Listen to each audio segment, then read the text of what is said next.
मातेवा परमणे जेजू क्रिस्ताचे शुभ वर्तमान आवेसपूर 26 वोड 14 ते 75 आवेसपूर 27 वोड 1 ते 66 तेदना बारांतलो एकलो मुणगे जुदास एस्कारियट मुखेल यादनिकांशी गेलो ताणें म्हणलें, हांव ताका तुमच्या हातांत घालीन जाल्यार तुमी म्हाका कितें दिशात? तांणी ताका रुपयाचे 30 नाणे मेजून दिले आनी तो दीस तावन जेजूक दवरूंक दिवंक बरो सोयेक तो पळोवन नासलो. फूग नासलोल्या उंड्याच्या पयल्या दिसा शीस जेजू लागीं विचारूंक लागले, तुजें पास्क जेवण खंय आमी तयार केल्लें तुका जाय? आनी जेजून सांगलें, अमक्या मनशाक शारांत मेळूंक वचात आनी ताका म्हणात, गुरुजी अशें सांगता, म्हजो वेळ लागीं पावला, म्हज्या शिसां बराबर तुज्या घरांत हांव पास्क करतां. जेजून ताका हुकूम दिलो तो शिसांनी पाळ्ळो आनी पास्क तयार केलें. सांज जातच आपल्या 12 शिसां सांगाती तो जेवणाक बसलो आनी ते जेवतासतना ताणें म्हणलें, हांव तुमकां खरेंच सांगतां, तुमचे भितरलो एकलो म्हजो गात घेवचो आसा. ते जोबोर कोंतीभरीत जाले आनी एक एकलो ताका म्हणूंक लागलो, सायबा हांव न्हय मुतो? ताणें असो प्रतिपाळ केलो, म्हजे बराबर ताटांत हात घाला तो म्हजो गात घेतलो.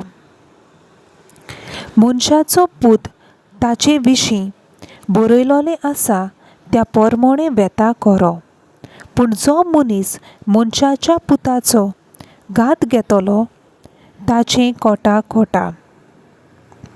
जल्मुकूच नासलोलो जाल्यार त्या मनशाक ओदीक बरें जाल्लें. ताचो घात घेवंक वेतालो त्या जुदासानूय अशें विचारलें, गुरुजी हांव न्हय मुतो? जेजून ताका जाप दिली, तुवेंच सांगिल्लें. आनी ते जेवतासतना जेजून उंडो घेतलो, देवाक दिनवासून तो मोडलो, तो शिसांक दिलो आनी म्हणलें, घेयात आनी खायात, ही म्हजी कूड.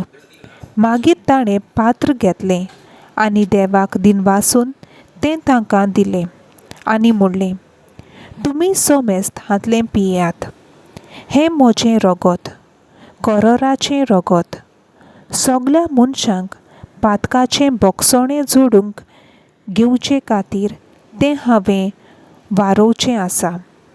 आनी तुमकां सांगतां, तुमच्या सांगाता म्हज्या बापाच्या राज्यांत हांव नवो सोरो पिये पर्यान ह्या फुडें दाकाच्या फळाचें हांव आनीक पियेवचो ना.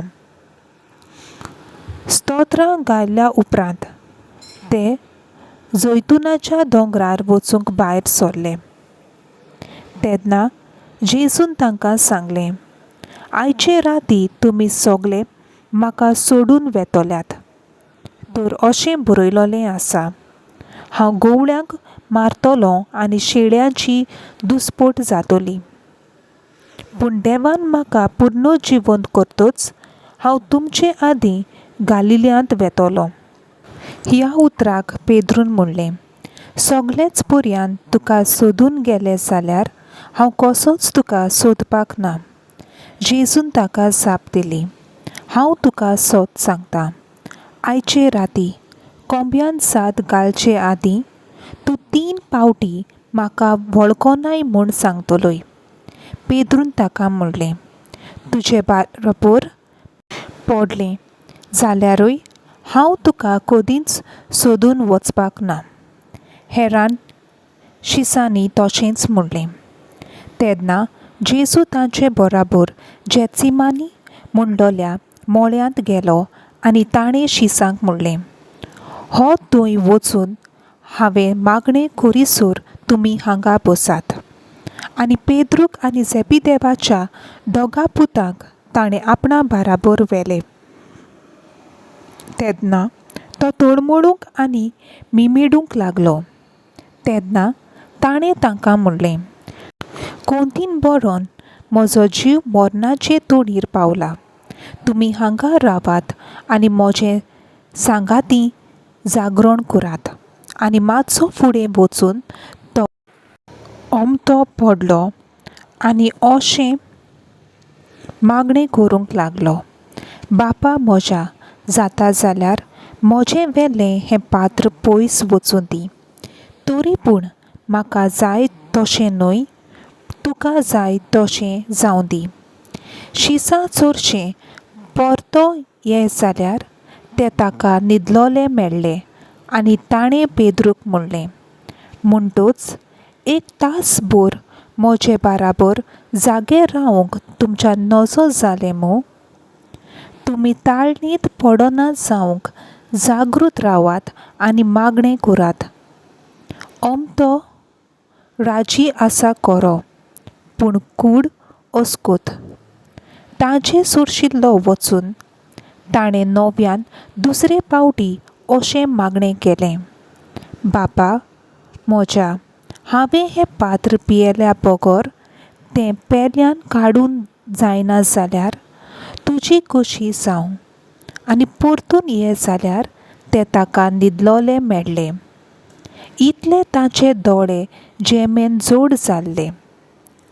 तांकां थंयच सांडून नव्यान तो पयस गेलो आनी तींच उतरां म्हणून तिसरी फावट ताणें मागणें केलें. उपरांत शिसा चोरचें परतून येवन ताणें म्हणलें, न्हिदात आतां आनी विसव घेयात. पळयात, मनशाचो पूत पातक्याच्या हातांत पराधीन जावचो वेळ पावलो आतां. उठात, वचुया, म्हजो घात घेतलो तो हो पळे लागींच आसा. अशें उलयता थंयच आसतना जुदास बारांतलो एकलो थंय पावलो आनी ताचे बराबर तरवारी आनी तोंके घेवन परम याजकांनी आनी पोरजेच्या जाणट्यांनी धाडलोलो लोकांचो एक व्हडलो जमो. घातक्यान ताका अशें म्हणून खुणां दिली, हांव उमो घेतलो पळय तोच तो, ताका धरात. देखून रोखडोच जेजूशी येवन ताणें म्हणलें, नोमान तुका गुरुजी, आनी ताचो उमो घेतलो. जेजून ताका म्हणलें, इश्टा, करूंक आयलाय तें काम तूं कर. तेन्ना ते फुडें सरले आनी जेजूच्या आंगार हात घालून ताणें ताका धरलो. आनी ओवचीत जेजू सांगाती आसलोल्या एकल्यान रोखडेंच आपली तरवारीक हात घालून ती भायर काडली आनी परम याजकाच्या जांकराचेर मारून ताचो कानूच कातरून उडयलो. तेन्ना जेजून ताका म्हणलें, तुजी तरवार तिचे सुवातेर घाल. कित्याक तरवार काडटात ते तरवारीन मरतले.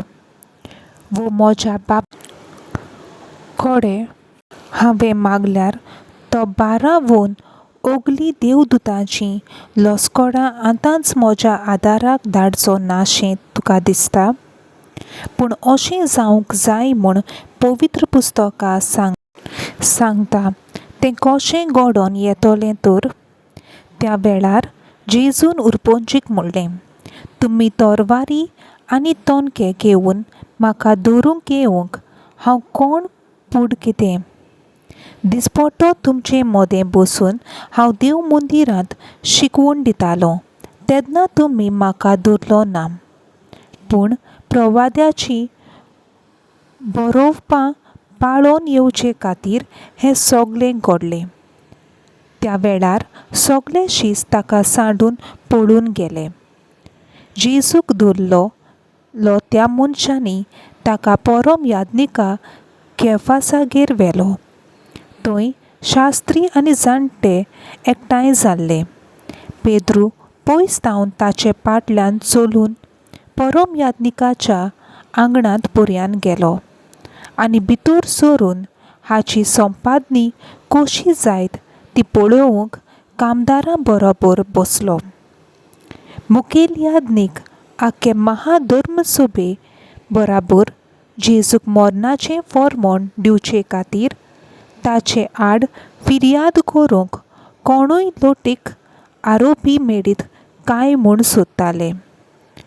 पूण सोबार फुडकिरे आरोपी फुडें सरूनय ताका जाय आसली तसली फिर्याद तांकां मेळना जाली.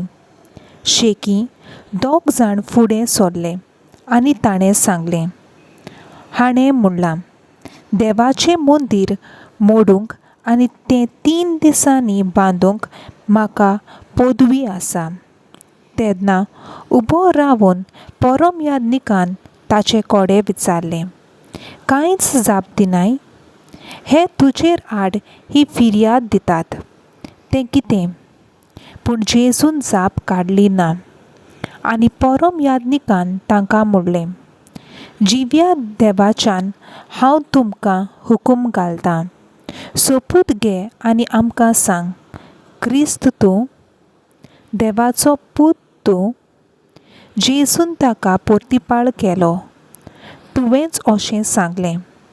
तर हांव तुमकां सांगतां, मनशाच्या पुताक देव पदवेच्या उजव्या हाता बसलोलो आनी सर्गीच्या कुपां वेल्यान आयल्लो तुमी देखतल्यात.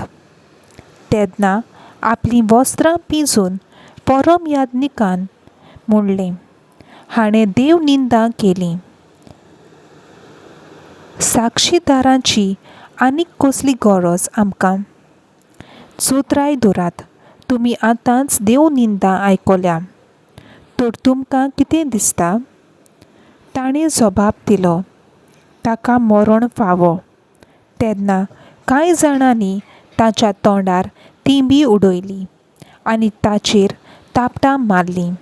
हेरांनी ताचेर मुठी मारून म्हणलें, आरे क्रिस्ता, तूं प्रवादी मू? तर सांग आमकां, कोणें मारला तुका? इतल्या म्हणसर पेद्रू भायर आंगणांत बसून आसलो आनी एके चाकूरनीन ताचे सरशीं वचून म्हणलें, तुमी गालिलेकार जेजू बराबर आसतालोय. पूण सगळ्या उजीर ना म्हणून ताणें सांगलें, तूं कितें म्हणटाय तें हांव नकळो. तो दारवंट्या भायर वेताना दुसरे एके चाकूरनीन ताका पळयलो आनी थंय आसलोल्याक तिणें म्हणलें, हो नाजारेतकार जेजू बराबर आसलो.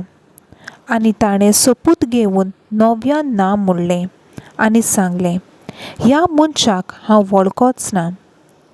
आनीक थोड्या वखदान थंय आसलोल्यांनी लागीं सरून पेद्रूक म्हणलें, दुबावा विणे तुमी ताचे भितरलो एकलो आनी तुजो सौवरभेदूय तुका दाखोवन दिताय. तेन्ना तो आपणाचेर शिराप घालून आनी सोपूत घेवन म्हणूंक लागलो, हांव ह्या मनशाक वळखोच ना. त्याच वेळार कोंब्यान साद घालो आनी जेजून सांगलोल्या उतराचो पेद्रूक उगडास आयलो. कोंब्यान साद घालचे आदीं तूं 3 फावटी म्हाका वळखोनाय म्हूण सांगतलोय. आनी भायर वचून पेद्रू दुकानी रडूंक लागलो. दीस उजवाडोना फुडें सगल्या मुखेल याजकांनी आनी पोरजेच्या जाणट्यांनी जेजूचो जीव काडूंक लावचो म्हूण थाराव घेतलो. तांणी ताका बांदलो आनी व्हरून पिलाताच्या राजपाल्याच्या हातांत घालो. जेजूक फर्मोण मारलोलें पळोवन ताचो घात घेतलो त्या जुदासान अंतस्करणाचो किडो ताका कावूंक लागलो देखून रुपयाचे 30 नाणे मुखेल याजकाक आनी जाणट्याक परतून दिले आनी म्हणलें, निरपराधी रोगताचो घात घेवन हांवें पातक केलें. ताणें म्हणलें, तें आमकां कित्याक पडलां? तुजें तूंच पळय. ताणें ते रुपयाचे नाणे देव मंदिराच्या गाभाऱ्यांत आपटून उडयले आनी वचून गोल घोळ घेतलो. मुखेल याजकांनी तें नाणें काडून मोडलें.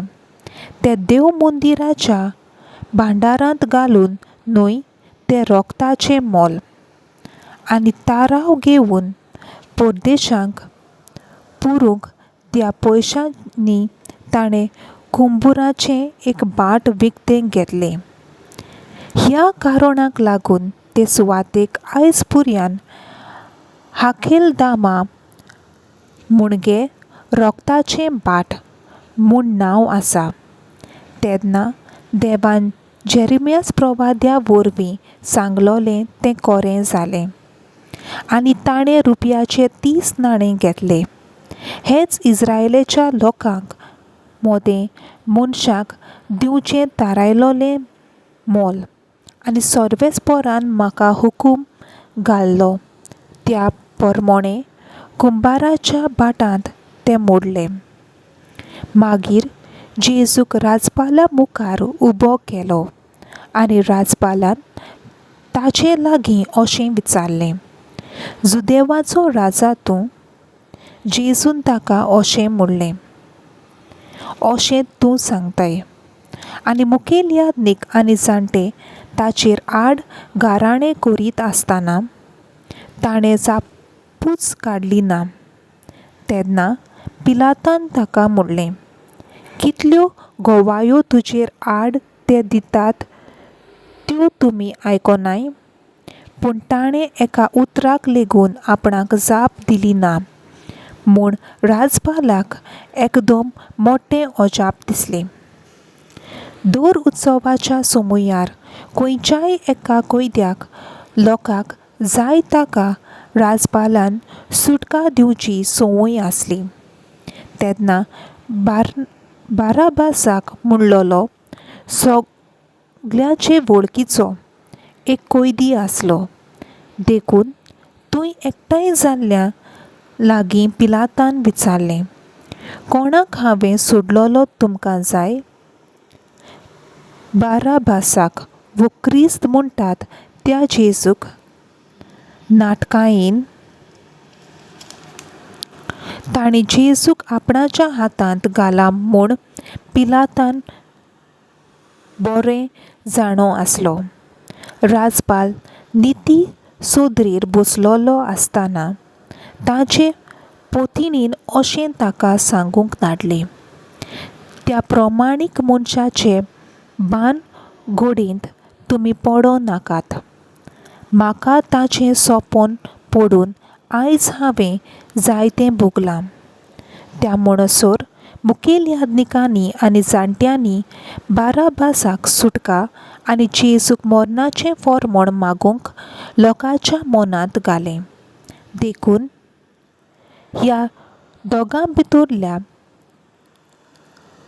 कोणाक सुटका दिल्ली तुमकां जाय? असो राजपाल्यान उलोवून ताका विचार केल्लो तेन्ना ताणें जबाब दिलो, बाराबासाक. पिलातान तांकां म्हणलें, तर क्रिस्त म्हणटात त्या जेजूक हांवें कितें करचें? सगल्यांनी जबाब दिलो, ताका खुर्सार मार. ताणें विचारलें, तर वायट ताणें कितें केलां? पूण तीं ओदीक व्हडल्यान बोब मारूंक लागलीं, ताका खुर्सार मार. तेन्ना उलोवून कांयच फायदो ना पूण ओदीक उचांबळाय वाडटा म्हूण पळोवन पिलातान उदक हाडून लावून लोकां हुजीर हात धुले आनी म्हणलें, ह्या प्रमाणीक मनशाच्या रोगता विशीं म्हजो कसलोच गुन्यांव ना. ही जबाबदारी तुमची. आनीक आख्खे परजीन परतीपाळ केलो. ताचें रगत आमचेर आनी आमच्या भुरग्या बाळांचेर पडूं. तेन्ना ताणें मागलोलें तशें ताणें बाराबासाक सोडलो आनी जेजूक जेरमोन दिवून खुर्सार मारूंक ताचे आदीं केलो. तेन्ना राजपाल्याच्या सोनिकाऱ्यांनी जेजूक राजनिवासांत व्हेलो आनी ताचे भोंवतीं सगळीं पलटून एकठांय केलीं. ताचीं वस्त्रां काडून ताचेर एक धाकटें तांबडे लाल आवरण घालें आनी कांट्यांचो एक मुकूट विणून ताच्या माथ्यार घालो आनी ताच्या उजव्या हातांत एक बोडी दिली. ताचे मुखार दिंबी मोडून ताका केंडूंक ते म्हणटाले, जुदेवाच्या राजा, नोमान तुका. ताचेर दिंबी उडोवंक लागले आनी बोडी काडून घेवन ती ताच्या तकलेर मारूंक लागले. तांची केबाडां केल्या उपरांत ताणें तें धाकटें आवरण काडलें आनी नव्यान ताका ताची काशा वस्त्रां घालीं आनी कुर्सार मारूंक ते ताका घेवंक गेले. भायर सरतूच सिमाव नांवाचो सिरीन गांवचो कोण एक मनीस ताका मेळ्ळो. तांणी ताका जेजूचो कुरीस व्हांवूंक वेटीक दवरलो. गोलगोटा म्हणलोल्या जाग्यार म्हणजे खोट्याच्या जाग्यार पावतूच ताणें सोयऱ्यांत पींत मिसळून ताका पिवूंक दिलें. पूण तें चाखल्या उपरांत तो पियेना जालो.